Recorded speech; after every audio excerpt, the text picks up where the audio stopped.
بسم الله الرحمن الرحيم. فاذكروني أذكركم واشكروا لي ولا تكفرون. يا أيها الذين آمنوا استعينوا بالصبر والصلاة إن الله مع الصابرين.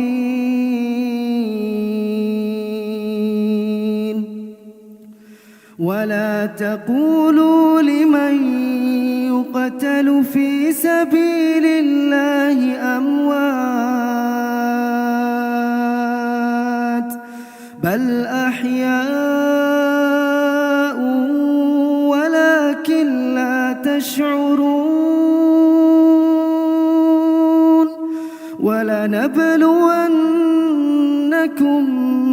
بشيء من الخوف والجوع ونقص من الأموال والأنفس والثمرات وبشر الصابرين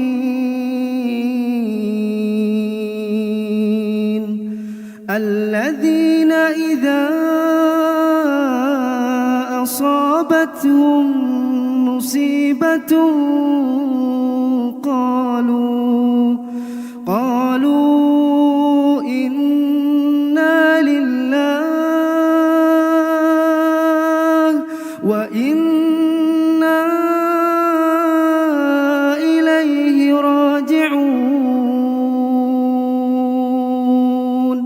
أولئك عليهم صلوات من ربهم ورحمة وأولئك هم المهتدون.